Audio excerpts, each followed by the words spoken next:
anak-anakku semua di kelas 12. Selamat pagi, selamat siang, selamat malam, dan selamat bertemu kembali.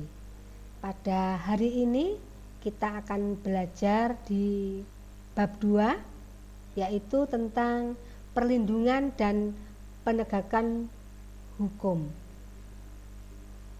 Di dalamnya kita akan belajar tentang 3 hal. Yang pertama, hakikat perlindungan dan penegakan hukum. Kemudian yang kedua, peran lembaga penegak hukum dalam menjamin keadilan dan kedamaian. Dan yang ketiga, praktek perlindungan dan penegakan hukum. Kita pelajari dulu tentang pengertian hukum.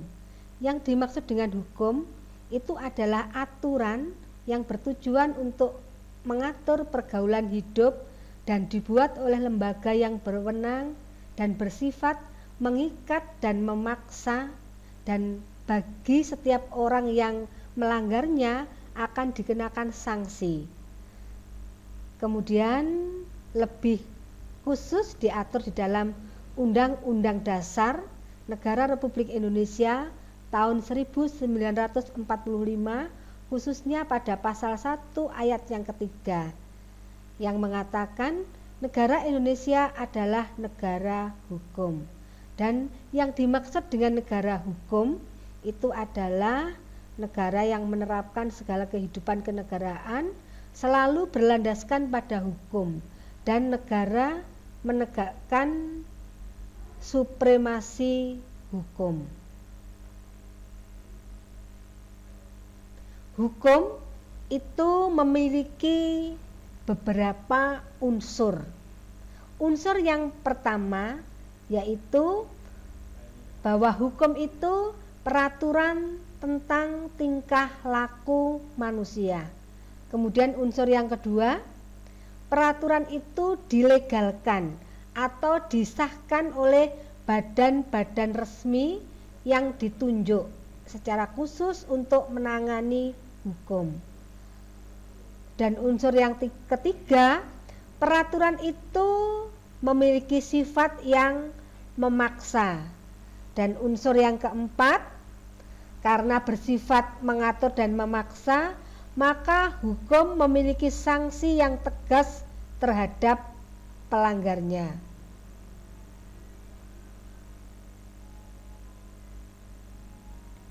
Selanjutnya, berkaitan dengan negara hukum, ada 3 prinsip dasar yang harus dimiliki oleh suatu negara jika negara itu berdasarkan negara hukum.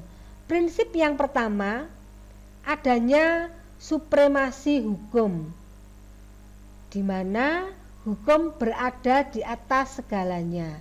Jadi semua harus berlandaskan hukum yang berlaku.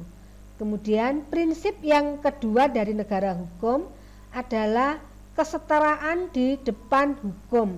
Jadi setiap orang tidak memandang bulu apakah itu kedudukan sosialnya bagaimana, kemudian jabatannya bagaimana, semuanya di depan hukum setara atau sama. Kemudian prinsip yang ketiga adalah prinsip penegakan hukum. Jadi hukum harus ditegakkan bagi siapa saja yang melakukan pelanggaran. Selanjutnya, ciri-ciri dari negara hukum. Jadi kalau suatu negara itu mau disebut negara hukum, maka harus memiliki ciri-ciri. Ciri yang pertama adalah adanya jaminan perlindungan hukum. Jadi ada jaminan perlindungan hukum. Misalnya saja tentang Undang-Undang Nomor 39 tahun 1999, di mana ini masih berkaitan dengan Undang-Undang Dasar Negara Republik Indonesia tahun 1945, di dalam pasalnya yang ke-28A sampai J ini mengatur tentang hak asasi pribadi, hak asasi ekonomi, hak asasi politik, hak asasi sosial budaya dan pendidikan. Jadi adanya jaminan perlindungan hak asasi manusia yang dimuat di dalam hukum atau peraturan perundang-undangan. Kemudian ciri yang kedua dari negara hukum, hakim dalam membuat keputusan tidak seberat sebelah. Ini artinya kekuasaan kehakiman atau peradilan yang bebas dan tidak memihak. Jadi di dalam mengambil keputusan, di dalam membuat keputusan, hakim harus objektif, tidak boleh berat sebelah.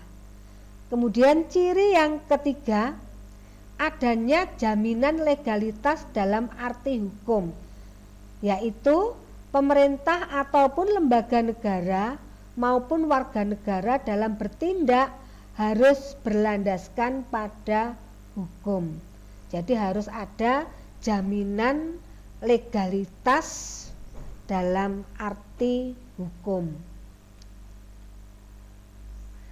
Selanjutnya, pengertian perlindungan hukum. Jadi kalau tadi kita sudah mempelajari tentang hukum dan negara hukum, selanjutnya kita akan mempelajari tentang pengertian perlindungan hukum. Menurut Andi Hamzah, perlindungan hukum itu adalah daya upaya yang dilakukan secara sadar oleh setiap orang maupun lembaga negara dan swasta yang bertujuan untuk pengamanan kekuasaan dan kesejahteraan hidup sesuai dengan hak asasi yang ada.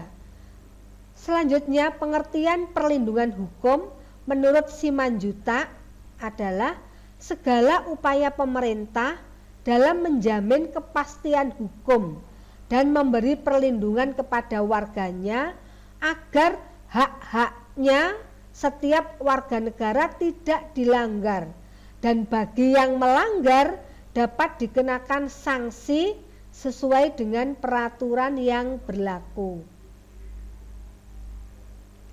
Dan suatu perlindungan dapat dikatakan sebagai perlindungan hukum apabila memiliki unsur-unsur berikut ini. Yang pertama, adanya perlindungan dari pemerintah kepada warganya. Jadi, suatu perlindungan itu bisa disebut sebagai perlindungan hukum kalau mengandung unsur-unsur yang pertama, adanya perlindungan dari pemerintah kepada warganya. Jadi pemerintah itu harus melindungi warganya. Kemudian yang kedua, adanya jaminan kepastian hukum. Kemudian unsur yang ketiga dari perlindungan hukum, adanya keterkaitan hak warga negara. Kemudian unsur yang keempat, adanya sanksi hukuman bagi pihak-pihak yang melanggar hukum. Nah, berikutnya contoh perlindungan hukum. Jadi pemerintah atau negara ini berupaya untuk melakukan perlindungan hukum bagi warga negara. Contohnya, yang pertama, perlindungan hukum terhadap konsumen. Ini akan diatur dalam Undang-Undang Nomor 8 Tahun 1999 tentang perlindungan konsumen. Kemudian upaya atau contoh perlindungan hukum yang lain, hak atas kekayaan intelektual. Jadi hak atas kekayaan intelektual itu meliputi hak cipta, kemudian merek, kemudian juga hak paten, kemudian hak perlindungan varietas tanaman ini masing-masing ada peraturan perundang-undangan yang melindungi. Misalnya hak cipta itu dilindungi oleh Undang-Undang Nomor 28 Tahun 2014. Hak atas merek tertentu ini dilindungi oleh Undang-Undang Nomor 15 Tahun 2001.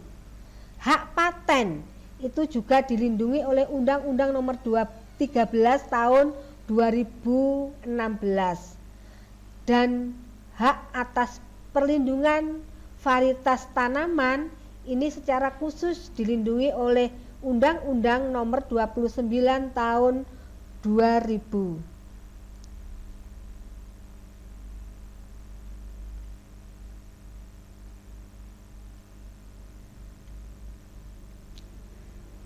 Kemudian kita lanjutkan tentang mengapa perlindungan dan penegakan hukum itu penting dilakukan.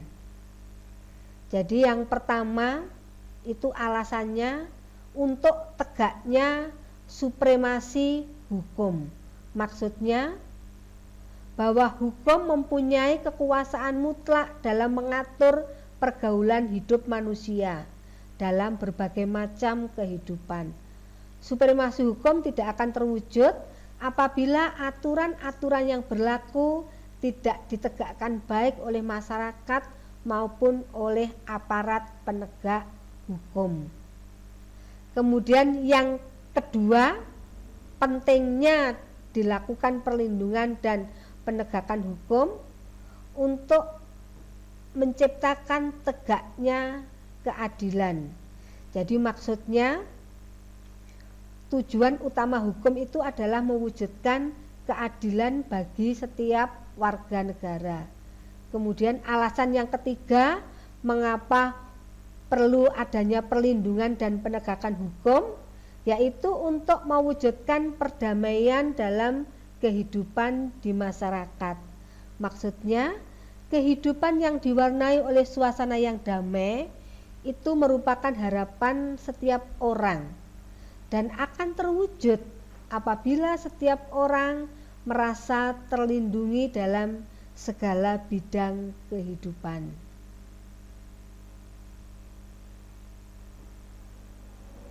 Dan menurut Suryono Sukanto, keberhasilan proses perlindungan dan penegakan hukum itu akan bergantung pada faktor hukum, akan bergantung pada faktor penegak hukum, akan bergantung kepada masyarakat, juga bergantung kepada sarana atau fasilitas. Selain itu juga akan bergantung kepada kebudayaan. Anak-anak, untuk materi tentang hukum dan penegakan hukum sampai di sini dulu. Kita bertemu kembali pada kesempatan yang akan datang. Tetap semangat belajar di rumah dan selalu menjaga kesehatan. Tuhan memberkati kita semua. Amin.